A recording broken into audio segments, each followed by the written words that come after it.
Everyone, कैसे हो आप सब। तो चलो पढ़ते हैं एनाटॉमी फिर से आयुष प्यूपल्स चैनल के साथ। तो आज हम क्या पढ़ रहे हैं, क्या दिख रहा है आप सबको? Vermiform appendix. तो आज हम पढ़ेंगे वर्मीफॉर्म अपेंडिक्स। तो सबसे पहले हम जान लेते हैं कि हम इसमें क्या क्या पॉइंट्स देखने वाले हैं। आपको ये दिखाई दे रहा है, ये जो है ये सीकम है, सीकम के अंदर आपको दिखाई दे रहा है ये है वर्मीफॉर्म अपेंडिक्स। ओके, ये वर्म लाइक डायवर्टिकुलम है ना, इसे अपेंडिक्स कहा जाता है। सबसे पहले हम देखते हैं कि हम इसमें क्या क्या पॉइंट्स देखेंगे। क्या देखेंगे? सबसे पहले हम इंट्रोडक्शन देखेंगे, उसके बाद dimension, position, appendicular orifice, lumen, peritoneal relations, blood supply, nerve supply, lymphatic drainage, histology और सबसे इम्पोर्टेंट और हर एक ऑर्गन के आखिरी में ये पॉइंट आना ही चाहिए, क्लिनिकल एनाटॉमी। हम सबको जो भी हम पढ़ेंगे, बोन्स पढ़ेंगे, जॉइंट्स पढ़ेंगे, ऑर्गन्स पढ़ेंगे, जो भी बॉडी का पार्ट्स पढ़ेंगे उसमें क्लिनिकल एनाटॉमी मस्ट होता है और एट द एंड हमें लिखना ही होता है। तो चलो हम एक एक करके पॉइंट्स देखते हैं। हमने बहुत ही शॉर्ट्स में अच्छे से नोट्स प्रिपेयर करके लाई हूँ, जिसमें एक ही पेज में सब कुछ मिलेगा हमें। तो बच्चों यही है वो मेरा पेज जिसके एक ही पेज के अंदर हमें पूरा अपेंडिक्स मिलेगा। तो देखते हैं हम एक एक करके। ओके, ये हमारा टाइटल हो गया वर्मीफॉर्म अपेंडिक्स, जो कि हम पढ़ने वाले हैं। इसके इंट्रो में हम क्या बताएंगे, ये एक वर्म लाइक डायवर्टिकुलम है। वो ये कहाँ पे है? पोस्ट्रोमीडियल एस्पेक्ट ऑफ सीकम। ओके, कहाँ पे है? पोस्ट्रोमीडियल एस्पेक्ट ऑफ सीकम। ओके, इसके बाद हम देखेंगे इसके डायमेंशंस। ये जो वर्मीफॉर्म अपेंडिक्स होता है उसके डायमेंशंस क्या होता है? इसकी लेंथ होती है 2 to 20 सेंटीमीटर। ये 20 है। इसकी लेंथ होती है 2 to 20 सेंटीमीटर, बट एवरेजली ये होता है 9 सेंटीमीटर का। ओके, और ये इसकी जो डायमीटर होती है इसके ल्यूमन की, वो होती है 5 मिलीमीटर। मोस्ट ऑफ दी ये फैक्ट है और बीडीसी में भी बताया गया है कि जो लेंथ होती है वो बच्चों में ज़्यादा होती है अडल्ट के कंपैरेटिवली। अगर तो हम इसे मतलब इसका कंक्लूजन ऐसा निकाल सकते हैं, ये जो कंपेयर किया होता है इंटेस्टाइन्स की लेंथ होती है ना, उसके हिसाब से बच्चों में इंटेस्टाइन्स छोटे होते हैं, उसकी कंपैरिजन अगर हम उसके लेंथ को करें और अडल्ट की इंटेस्टाइन्स की उसकी अपेंडिक्स के साथ कंपैरिजन करें तो बच्चों वाली जो अपेंडिक्स होती है वो बड़ी होती है। ओके, तो अपेंडिक्स जो होता है वो बच्चों में ज़्यादा लंबा होता है। अभी हम इसके देखेंगे पोजीशंस होती है राइट इलियाक फोसा में ये पोजीशनड होता है। और जो अपेंडिक्स के बारे में सोचो तो अपेंडिक्स का जो बेस होता है वो फिक्स्ड होता है। ओके, और इसका जो टिप होता है वो किसी भी डायरेक्शन में घूमता रहता है। सो अपेंडिक्स की कोई फिक्स्ड पोजीशन नहीं है क्योंकि उसका बेस तो फिक्स है, लेकिन उसका जो पॉइंट है वो घूमता रहता है। मैं अभी दिखाती हूँ। ये देखो, ये जो है सीकम है, सीकम के यहाँ जो है ये बेस है, वो बेस है अपेंडिक्स का। और ये जो अपेंडिक्स का ये जो टिप है, ये कोई बहुत सारे अपेंडिक्स नहीं, एक ही अपेंडिक्स होता है जिसके पोजीशंस इसमें वेरी करते हैं। ये जो है ये पीछे की तरफ से है, ये देखो ये टिप है यहाँ प्रीलियल और पोस्टीरियल, ये है स्प्लेनिक पोजीशन होती है इलियम के पीछे और आगे वाली। ये है रेट्रोकोलिक पोजीशन। जब हम पोजीशंस देखेंगे तभी से फिर से देखेंगे क्योंकि जो इसकी पोजीशंस है वो आवर एंड क्लॉक के साथ कंपेयर की हुई है। सबसे पहले हम पोजीशन देखेंगे आवर हैंड क्लॉक के साथ। सबसे पहले फर्स्ट वाली पोजीशन है पैराकोलिक और 11 o'clock। ये स्ट्रेट और थोड़ा सा लेफ़्ट में जाएगी तो वो 11 o'clock की तरफ इशारा करती है, तो उसे हम करेंगे पैराकोलिक। ये देखो थोड़ा सा स्ट्रेट और स्ट्रेट के बाद लेफ़्ट, सो ये क्या हुआ 11 o'clock, इसे कहते हैं पैराकोलिक पोजीशन।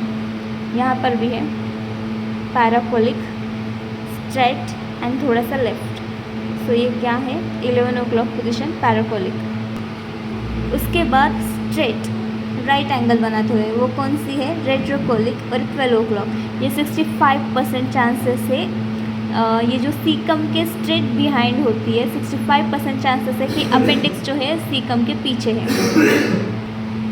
उसके बाद थर्ड पोजीशन होती है अपेंडिक्स की 2 o'clock की स्प्लीनिक होती है। स्प्लीनिक में मोस्ट डेंजरस होती है प्री इलियक पोजीशन वाली। जब भी अपेंडिक्स इलियक की आगे की तरफ होता है वो मोस्ट डेंजरस कंडीशन होती है। In this figure we can figure it out. ये जो इलियम के आगे अपेंडिक्स होता है वो मोस्ट डेंजरस होता है, और जो इलियम के पीछे होते हैं 4% 0.4% पोजीशन है इसके, और ये होता है ज़्यादा डेंजरस नहीं होता प्री इलियल के comparatively. Our next position of appendix is 3 o'clock, उसे प्रोमोन्ट्रिक ऐसे ही कहा जाता है। और उसके बाद है 4 o'clock, वो पेल्विक होती है। वो 30% चांसेस होते हैं कि अपेंडिक्स पेल्विक रीजन की तरफ पॉइंट कर रहा होता है। उसके बाद सबसीकल, वही मिड इंग्वाइनल, उसे ये भी कहा जाता है। उसे 6 o'clock पोजीशन से भी जाना जाता है। तो हम बाकी के पोजीशंस देखते हैं। ये है आवर एंड के हिसाब से प्रोमोन्ट्रिक 3 o'clock, pelvic 4 o'clock and 6 o'clock, सबसीकल और मिड इंग्वाइनल। यहाँ पे देखा जाए तो ये प्रोमोन्ट्रिक 3 o'clock, 4 o'clock pelvic and mid inguinal, और इसे ही सबसीकल कहा जाता है। Our next point is appendicular orifice.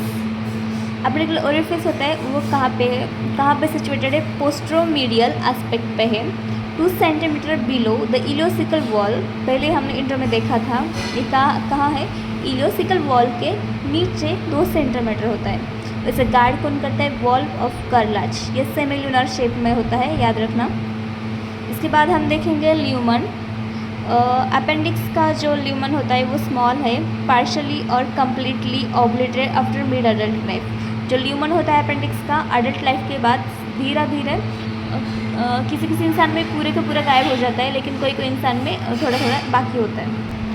So our next point is peritoneal relations, मतलब पेरिटोनियम ने उसे कैसे होल्ड करा रखा है। पेरिटोनियम उसे एक मीसो अपेंडिक्स, उसे ही अपेंडिकुलर मेसेंट्री ऐसा भी कहा जाता है। वो क्या होता है? Triangular fold of peritoneum. So peritoneum के ट्रायंगुलर फोल्ड से अपेंडिक्स को होल्ड किया जाता है। नेक्स्ट पॉइंट है blood supply. Blood supply, appendicular artery उसे ब्लड सप्लाई करती है। नर्व सप्लाई, सिंपैथेटिक नर्व जो कि ब्रांचेस होती है कोलिक प्लेक्सस की, सो हम इसे सिंपैथेटिक नर्व भी कहा जाता है, कोलिक प्लेक्सस भी कहते हैं। तो कोलिक प्लेक्सस में हम दोनों भी बता सकते हैं। नेक्स्ट पॉइंट है lymphatic drainage. Okay, lymphatic drainage किस में होती है? अपेंडिकुलर नोड्स और इलियोकोलिक नोड्स में। सबसे इम्पोर्टेंट पॉइंट, ये ज़्यादा उतना तो इम्पोर्टेंट नहीं है, लेकिन फिर भी याद रखना क्योंकि वाइवा में पूछा जा सकता है। Histology of appendix. The muscular mucosa of appendix is ill-defined and its narrow is a lumen is narrow and इसे सब म्यूकोसा कंटेंस लिम्फोइड मासेस। इसके वजह से इसे अपेंडिकुलर टॉन्सिल भी कहा जाता है। इसकी क्लिनिकल एनाटॉमी देखो तो अपेंडिसाइटिस है, मैकबर्नीज पॉइंट है। McBurney's point is the most important point because जब भी अपेंडिसाइटिस होता है तो मैकबर्नीज पॉइंट होते हैं, यहाँ पे टेंडरनेस होती है। ये क्या होता है? Junction of line joining medial 2/3 and lateral 1/3 of anterior superior iliac spine to the umbilicus, which right anterior superior iliac spine to the umbilicus. In this figure we can figure out the McBurney's point. Okay, but likely or more clearly if you want to define the McBurney's point, here we can see this is the McBurney's point, this is the umbilicus, and this is the right anterior superior iliac spine. This is the line joining these 2 points, medial 2/3 and lateral 1/3. This is the McBurney's point where the maximum tenderness in appendicitis. Okay. Last बात, appendicitis में जो होता है symptoms जो होते हैं वो होते हैं फीवर होता है, वोमिटिंग होती है, हार्ट रेट देखे तो टैकीकार्डिया होता है और टेम्परेचर भी बड़ा हुआ होता है। ये जो मैकबर्नीज पॉइंट है यहाँ पे टेंडरनेस होती है। Thank you so much.